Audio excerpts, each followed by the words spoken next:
মানবদেহের 30% প্রোটিনের চাহিদা মেটানোর অন্যতম পোল্ট্রি শিল্প। ডিম, মুরগি, হাঁস আর রেডমিট খ্যাত গরু, ছাগল এবং মহিষের মাংস এর অন্যতম উৎস।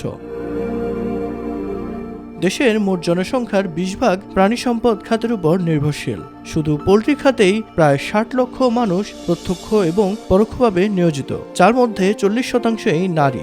2024-25 অর্থ বছরে প্রাণী সম্পদ খাতের জিডিপিতে অবদান 1.81% এবং প্রবৃদ্ধির হার 3.19%।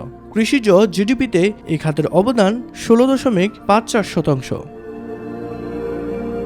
দেশের অর্থনীতিতে সম্ভাবনাময় সেই পোল্ট্রি শিল্পের এক আতঙ্কের নাম বার্ড ফ্লু। সম্প্রতি জার্মানি, বেলজিয়াম সহ কয়েকটি দেশে আবার বার্ড ফ্লু শনাক্ত হওয়ায় আতঙ্কিত বাংলাদেশের পোল্ট্রি শিল্পের সাথে সংশ্লিষ্টরা। তবে আতঙ্কিত না হয়ে যথাযথ বায়োসিকিউরিটি মেনে সচেতন থাকার পরামর্শ বিশ্লেষকদের। বায়োসিকিউরিটি যদি সঠিকভাবে মেনটেন করে, আমার কিন্তু অনেক খামারই কিন্তু সঠিকভাবে বায়োসিকিউরিটি মেনটেন করে।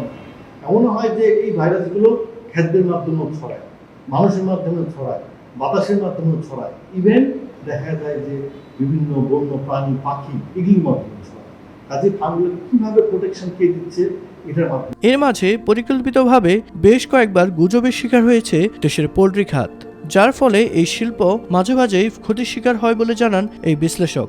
বার্ড ফ্লু এভাবে আসলে বাংলাদেশে ছিল না, কিন্তু দ্যাট ওয়াজ এ রিউমার যে বার্ড ফ্লু ছড়িয়েছে। অর্ধেকের বেশি পোলট্রি ফার্ম সংখ্যায় মানে আগুন দিয়ে জ্বালিয়ে দেওয়া হয়। এবং বার্ড ফ্লু কিছু বর্ডার এলাকায় ছিল, কিন্তু সমস্ত পোলট্রি ফার্মে ছিল না। ওই সময় যে পোলট্রি শিল্প একটা ধাক্কা খায়, সেখান থেকে উঠে দাঁড়াতে আমাদের অনেক সময় দিয়েছে। একই সাথে বার্ড ফ্লুর প্রকোপ ঠেকাতে ফার্ম মালিকদের সচেতনতার পাশাপাশি বায়োসিকিউরিটি মানা এবং কোনো লক্ষণ দেখা দিলে সংশ্লিষ্ট কর্তৃপক্ষের পরামর্শ নেওয়ার আহ্বান বিশেষজ্ঞদের। বায়োসিকিউরিটিটা একটু স্ট্রং করে ফেলা হচ্ছে। আর অসুস্থ চিকেন হলে সেটাকে এখনই আইসোলেট করে ফেলা উচিত।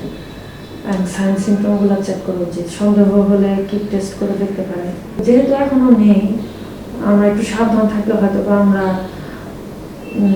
আমাদের নেশনটাকে বা পোল্ট্রি ইন্ডাস্ট্রিটাকে বাঁচাতে পারবো। খামারিদের সচেতন থাকার পাশাপাশি সংশ্লিষ্ট কর্তৃপক্ষের তদারকি বাড়ালে এড়ানো যাবে সব ধরনের সংকট বলে মনে করেন সচেতন মহল।